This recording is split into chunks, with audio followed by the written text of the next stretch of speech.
ഇന്ന് നമ്മുടെ സെഞ്ചുറി എന്ന് പറഞ്ഞാൽ 101ാമത്തെ സെഞ്ചുറി കഴിഞ്ഞ് 101ാമത്തെ എപ്പിസോഡാണ്. എല്ലാവരുടെ സഹകരണവും അനുഗ്രഹമൊക്കെ വേണം. എന്നെ ഫോളോ ചെയ്യണം. ഇന്ന് ഞാൻ പറയാൻ പോകുന്നത് ആരും ഇതുവരെ പറഞ്ഞിട്ടില്ലാത്തൊരു സബ്ജക്റ്റാണ്. ഞാൻ ഓൺലൈൻ മീഡിയകളുടെ, അതായത് ഫേസ്ബുക്ക്, വാട്സപ്പ്, ഇൻസ്റ്റ, യൂട്യൂബ്, അതിൻ്റെയൊക്കെ ഒരു സൈക്കോളജിയെക്കുറിച്ചാണ് ഞാൻ പറയുന്നത്. അതിത്രമാത്രം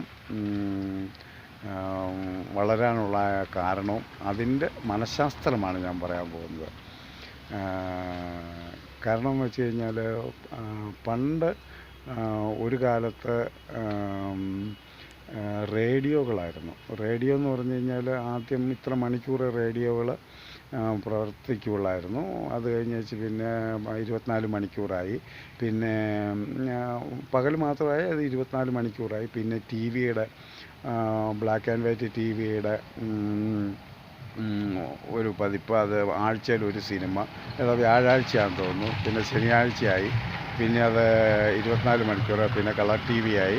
അങ്ങനെ അത് വീടുകളിൽ എല്ലാവരും കാണാൻ, അങ്ങനെ ഇങ്ങനെ കുട്ടികളൊന്നും വലുതായിട്ട് കാണില്ല, വാർത്തകളായി. അങ്ങനെ ഇങ്ങനെയൊക്കെയുള്ള സംഭവം ഹിന്ദിയിലായിരുന്നു ആദ്യമൊക്കെ. അങ്ങനെയൊക്കെയുള്ള സംഭവങ്ങളുണ്ടായിരുന്നു.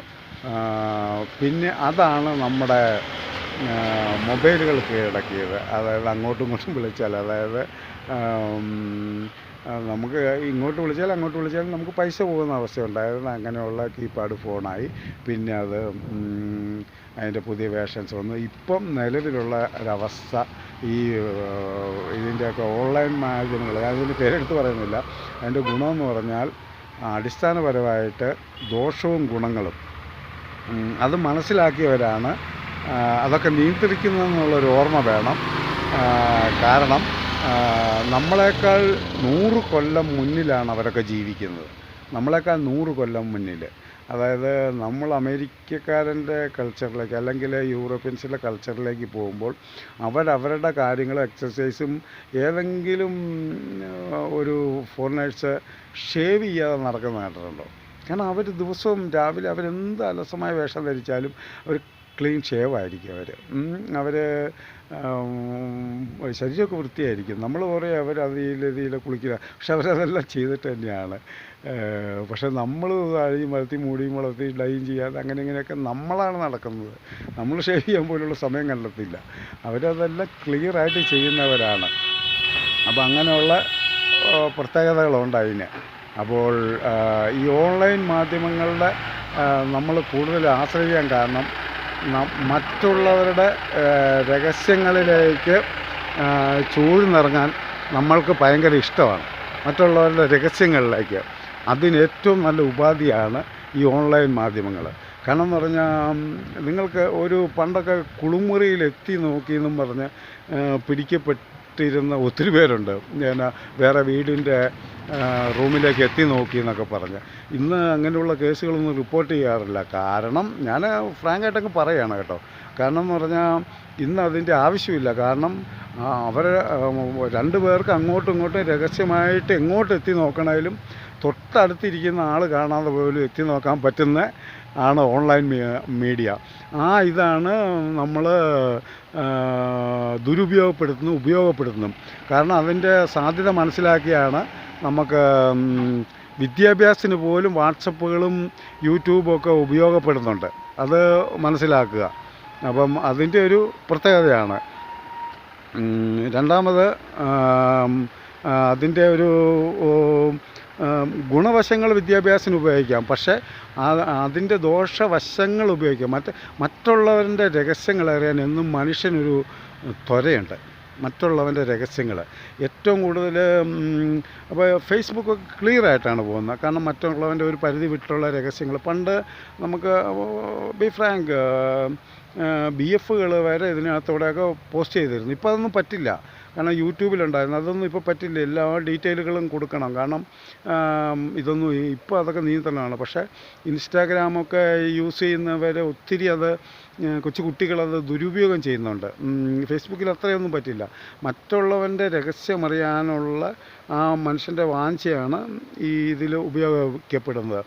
ഏത് പാതിരാത്രിയിലും. കാരണം 2 മണി 3 മണി, കാരണം മനുഷ്യന് ടെൻഷൻ കൂടി വരികയാണ്. പണ്ടും ടെൻഷനൊക്കെ ഉണ്ടായിരുന്നു, എല്ലാവരും പെണ്ണുങ്ങളും ആണുങ്ങളും എല്ലാം ഉള്ളിലൊതുക്കി. ഇപ്പോൾ രാത്രി 2 മണിക്ക് ഒരാളെ പരിചയപ്പെടാം, 3 മണിക്ക് പിറ്റേ ദിവസം രാവിലെ അയാളെ പോയി നേരിട്ട് കാണാം. അത് മൊബൈലിലൂടെ നടക്കും. അത് ദുരുപയോഗം ചെയ്യുകയാണ്. കാരണം പലരും സാന്ത്വനവും സ്നേഹവും ആശ്വാസവും എല്ലാം നേടുന്ന ആ സമയങ്ങളിലാണ്. അതാണ് ഇതിനകത്ത് ഉപയുക്തപ്പെടുത്തുന്നത് ഈ നമ്മുടെ ഈ ഓൺലൈൻ മീഡിയ വഴി. അത് നമുക്ക് ദുരുപയോഗം ചെയ്യാം. പിന്നെ ആക്ഷേപിക്കപ്പെടുന്നത് വെച്ച് ഞാനിത് പറയുന്നത് തന്നെ ആക്ഷേപിക്കപ്പെടാം. ഞാനിങ്ങനെ പറയുന്നുണ്ട്, ഞാനിങ്ങനെ തന്നെ, ആരും ഇതുവരെ പറഞ്ഞിട്ടില്ല ഇങ്ങനെ.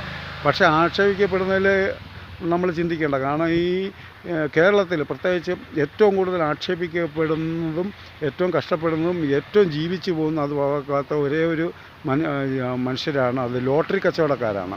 അവരാണ് ഏറ്റവും കൂടുതൽ ആക്ഷേപിക്കപ്പെടുന്നത്. അവരോട് ലോട്ടറി എടുക്കാൻ ചെല്ലുമ്പോഴത്തേനും ഇപ്പോൾ എന്ന് പറഞ്ഞ് ആട്ടും, ചിലപ്പോൾ ദേഷ്യപ്പെടും, മദ്യപാനികൾ അങ്ങനെ പറയും.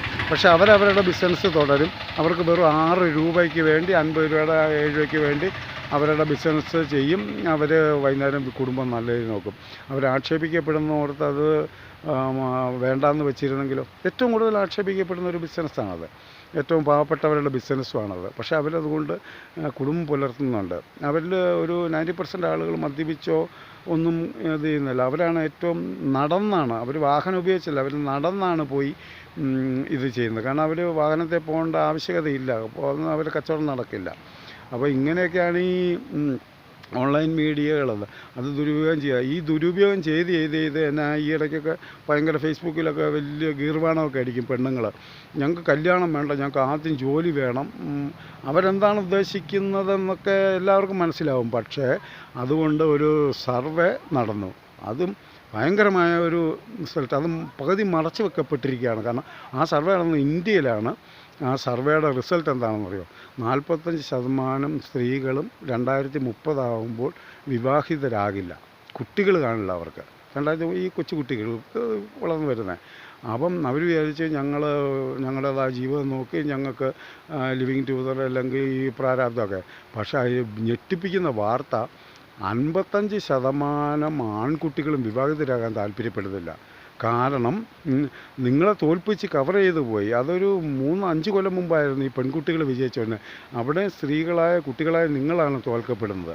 കാരണം എന്ന് പറഞ്ഞാൽ 45 പെണ്ണുങ്ങളങ്ങനെ തീരുമാനിച്ചിട്ടുള്ളൂ. കുടുംബം പ്രാരാബ്ദമൊക്കെ ഇഷ്ടപ്പെടുന്ന ഒരുപാട് പേര് ഇപ്പോഴും ഉണ്ട്. കാരണം 55% പെണ്ണുങ്ങളുണ്ട്. പക്ഷേ 55% ആണുങ്ങളും ഇത് കണ്ടുകൊണ്ടിരിക്കുകയാണ്. അവരതുകൊണ്ട് ഒരു വിവാഹം, കാരണം ഞാൻ തന്നെ ഉദാഹരണം പറയാം. എനിക്ക് എൻ്റെ അനിയൻ്റെയും പെങ്ങളുടെയും എൻ്റെയൊക്കെ ആയിട്ട് 7 ആൺമക്കളുള്ള ആളാണ് ഞാൻ. അതിൽ ഒരാൾ ഒഴിച്ച് ബാക്കി ആരും വിവാഹമേ കഴിക്കില്ല എന്നുള്ള തീരുമാനത്തിലാണ്. കാരണം അത് എൻ്റെ കുടുംബത്തിൻ്റെ സർവേയാണ്, ഇന്ത്യയിൽ നടന്ന സർവേയാണ്. അതിൽ 55% ആണുങ്ങൾ വിവാഹം കഴിക്കാൻ ചെല്ലുമ്പോൾ നല്ല പെണ്ണുങ്ങൾ സമ്മതിക്കില്ല. കാണാൻ ഈ വഴി കൂടെ കാണുമ്പോൾ ഭയങ്കര സുന്ദരികൾ, കാണാൻ പോകുന്നിടത്തെല്ലാം മേക്ക വന്നിരിക്കുന്ന പെണ്ണുങ്ങൾ, ഭയങ്കര വ്യവസ്ഥകൾ നോക്കുക. ഇങ്ങനെ പറയുന്ന ഈ പെണ്ണിനെ ഒറ്റ മൊബൈൽ ചാറ്റിങ്ങിലൂടെ ഇവരുമായിട്ട് പ്രേമിക്കാൻ തയ്യാറാകും. അതാണ് ഈ വ്യത്യാസം. കാരണം പല പെൺകുട്ടികളും രാവിലെ തൊട്ട് ഈ നമ്മുടെ സലീംകുമാർ സാറ് പറഞ്ഞ പോലെ ഇവർക്ക് നരേന്ദ്രമോദിയൊക്കെ തിരക്കാണ്, വില കൂടിയ ഫോണുകൾ ഉപയോഗിക്കുന്നു. അവരുടെ വരുമാനം എന്താണെന്ന് അറിയില്ല. പക്ഷേ ഈ ആൺകുട്ടികളുടെ കയ്യിൽ ഇപ്പോഴും മൊബൈൽ ചാർജ് ചെയ്യാൻ പാടുപെടുന്നുണ്ട്. അത് മനസ്സിലാക്കുക നിങ്ങൾ. അതായത് ഒരു കാലഘട്ടമുണ്ട്. ഒരു കാലഘട്ടത്തിൽ അതായത് നമുക്ക് ആദ്യം അടിമത്ത ഭരണമായിരുന്നു, രണ്ടാമത് രാജഭരണം വന്നു, പിന്നെ ജനാധിപത്യം വന്നു, കമ്മ്യൂണിസ്റ്റ് ഭരണം, ഇങ്ങനെയൊക്കെ മാറി ഒന്നിൽ നിന്ന് ഒന്നിലേക്ക് മാറിപ്പോകും. പക്ഷേ അതുപോലെ നമ്മുടെ ഇന്ത്യയിൽ എന്തൊക്കെയാണെങ്കിലും ഒരു സ്വസ്ഥമായ ദാമ്പത്യ ജീവിതവും ഒരു വിവാഹം അതിൻ്റെ ആചാരങ്ങളൊക്കെ ഉണ്ട്. അത് ഏറ്റവും കൂടുതൽ ദുരുപയോഗപ്പെടുന്ന ഈ കേരളത്തിലാണെന്ന് മനസ്സിലാക്കിയാണ് ഞാനിങ്ങനെ മലയാളത്തിൽ തന്നെയുള്ള ഇത് ചെയ്യാൻ കാരണം. മറ്റുള്ള തമിഴ്നാട്ടിലൊന്നും അങ്ങനെയൊന്നും അത് നടക്കില്ല, പല സംസ്ഥാനങ്ങളിലും അതൊന്നും നടക്കില്ല. ഈവൻ ബോംബെയിലൊക്കെ നടക്കായിരിക്കും, പക്ഷേ പല ഹിന്ദി നാടുകളിലും അതൊന്നും നടക്കില്ല. അവർ സ്ട്രിക്റ്റാണ് ഇപ്പോഴും. പക്ഷേ ഇന്ത്യയിലെ സർവേ അനുസരിച്ച് ഇങ്ങനെയാണ് സർവേയിലെ ഫലം. നമ്മൾക്ക് ഇനി ഒരു അല്ലെങ്കിൽ വിദേശ കൾച്ചറിലേക്ക് പോയാച്ച് തിരിച്ച് ഈ ഇച്ചിരി വഴക്കും പിണക്കവും ഇച്ചിരി പട്ടിണിയൊന്നും ഇനി ഒരിക്കലും ഉണ്ടാകാൻ പോകുന്നില്ല. അങ്ങനെയൊക്കെ ആണെങ്കിലും വീണ്ടും നമ്മൾ തിരിച്ച് ആ കുടുംബ ബന്ധങ്ങളിലെ അതിൻ്റെ കെട്ടുറപ്പിലേക്ക് വരാം എന്ന് ചിന്തിക്കുന്നതിൻ്റെ ഇടയ്ക്ക് ഈ തലമുറയുടെ ഗ്യാപ്പില്ല, ആ ഗ്യാപ്പ് നിങ്ങൾ ഉണ്ടാക്കരുത്. കാരണം അതാ ഏറ്റവും നല്ലത്. പെണ്ണുങ്ങൾ വിചാരിച്ച് ഞങ്ങളുടെ ജോലി ഞങ്ങൾക്ക് ഇഷ്ടമുള്ള തിരഞ്ഞെടുക്കും, ഞങ്ങളുടെ ഭാഗം എന്നൊക്കെ പറഞ്ഞ് അവരവരുടെ ഇഷ്ടത്തിന് നടക്കാൻ നോക്കുമ്പോൾ ആണുങ്ങൾ 55% വിചാരിച്ചേക്കാണ് ഇത് വേണ്ടെന്ന്.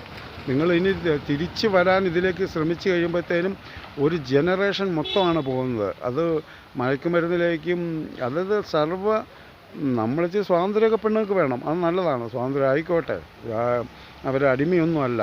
പക്ഷേ അത് കുത്തഴിഞ്ഞൊരു ജീവിതത്തിലേക്ക് മയക്കുമരുന്നിലേക്ക് പോകുന്ന ഒരവസ്ഥ, അതായത് ഒരു 40 വയസ്സ് ഒക്കെ കഴിഞ്ഞ് ഇന്നത്തെ തലമുറയിൽ ഒരു പെണ്ണുങ്ങളും സിഗരറ്റും വലിക്കുകയില്ല, ഒന്നും വലിക്കുകയില്ല, അവർ മയക്കുമരുന്നും ഉപയോഗിക്കുകയില്ല.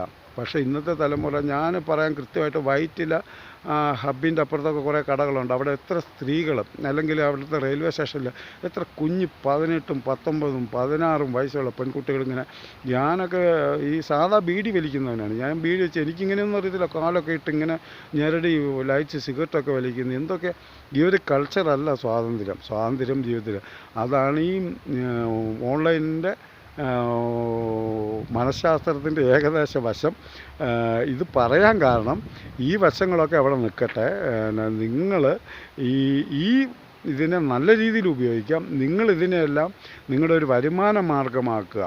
ഞാൻ പറഞ്ഞ ചാറ്റിങ്ങിലുള്ള വരുമാന മാർഗമല്ല, നിങ്ങളിതിനെ നല്ല രീതിയിൽ, ഞാൻ ഇന്നലെ ഇട്ട എപ്പിസോഡിൻ്റെ ബാക്കിയാണ്, നിങ്ങളിതിനെ അന്തസ്സും അഭിമാനത്തോടും കൂടി നിങ്ങൾ പ്രോഗ്രാമുകൾ ചെയ്ത് നിങ്ങളുടെ കലാപരമായ കഴിവുകൾ, നിങ്ങളുടെ എന്ത് ടാലൻറ്റിനെ ഉപയോഗിച്ചും നിങ്ങൾക്ക് ഫേസ്ബുക്കിൽ നിന്നും യൂട്യൂബിൽ നിന്നും ഒക്കെ വരുമാനം ഉണ്ടാക്കാം. അത് നിങ്ങൾ ശ്രമിക്കാൻ വേണ്ടി ഒന്നും കൂടെ അതിൻ്റെ സൈക്കോളജി ഞാൻ പറയുന്നതാണ്. അതിൻ്റെ ഇടയ്ക്ക് ഞാൻ ഇച്ചിരി, കാരണം പ്രീ പ്ലാൻ അല്ല ഇതൊന്നും, എനിക്ക് ഒരു സബ്ജക്റ്റ് ഉണ്ട്, അത് ഞാൻ ചെയ്യുന്നു, അത് വരുമ്പോൾ പറഞ്ഞു പോകുന്നതാണ്. ഇതൊക്കെ സത്യമാണെന്ന് ഇന്നത്തെ മുതിർന്ന തലമുറയ്ക്ക് അറിയാം. കുട്ടി തലമുറകളും എന്തെങ്കിലുമൊക്കെ ചെയ്ത് വെച്ച് ലാസ്റ്റ് നിങ്ങൾ ഓർക്കുക, നിങ്ങൾ ആണായാലും പെണ്ണായാലും നിങ്ങൾ ഒറ്റയ്ക്കിരുന്ന് മുറികളിലിരുന്ന് കരയാറുണ്ട്, നിങ്ങൾ തേങ്ങാറുണ്ട്. കാരണം ചെയ്ത് തെറ്റായി പോയല്ലോ എന്നും പറഞ്ഞാൽ ആ തേങ്ങൽ നിങ്ങൾ വെളിയിൽ കാണിക്കാൻ പറ്റില്ല, അതെല്ലാം മൊബൈലിലൂടെ ഇടും, ഞാൻ കരയുന്നു എന്നും പറഞ്ഞ്, അല്ലെങ്കിൽ എന്തെങ്കിലും വാക്കുകൾ എഴുതി. അതുകൊണ്ടാണ് ഈ ഇൻസ്റ്റാഗ്രാമിലൊക്കെ ലക്ഷക്കണക്കിന് ടെൻഷൻ അടിപ്പിക്കുന്ന, അവനെന്നെ തോൽപ്പിച്ചു, അവനഹിക്കും, ഭൂമി ഉരുണ്ടതാണ്, കാലം തിരിച്ചടിക്കും, ഞാൻ സ്നേഹത്തെക്കുറിച്ചും പ്രേമത്തെക്കുറിച്ചും. കാരണം നിങ്ങൾ ഒരുപാട് തേങ്ങയും വേദനിക്കുകയും ചെയ്യുന്നുണ്ട്. കാരണം നിങ്ങൾക്ക് പോയി അബദ്ധത്തിൽ ചാടിയിട്ട് അതിൽ നിന്നൊന്നും നിങ്ങൾക്ക് രക്ഷപ്പെടാൻ പറ്റാത്ത അവസ്ഥകളുണ്ട്, അത് ഓർക്കുക നിങ്ങൾ. കാരണം ഇതെല്ലാം ഒരു വ്യവസ്ഥാപിതമാണ്. ദൈവം എന്ന് പറഞ്ഞ ശക്തി ഉണ്ട്.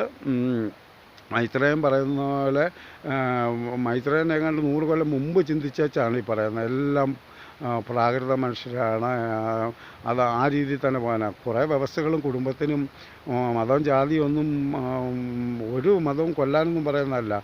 ഈ മതവും ജാതിയൊന്നും ഇല്ലായിരുന്നെങ്കിൽ ഇവിടെ വേറെ രീതിയിൽ രാജ്യത്തിൻ്റെ പേര് കൊലയൊക്കെ ഉണ്ടായേനെ. ഇന്ന് സമൂഹം ഒത്തിരി ജനസംഖ്യ, അന്ന് 100 കോടി ലോകത്തുണ്ടായിരുന്നപ്പോൾ ഇപ്പോൾ 700-800 കോടിയുണ്ട്. അതിൻ്റെയൊക്കെ വ്യത്യാസങ്ങളൊക്കെ ഉണ്ട്.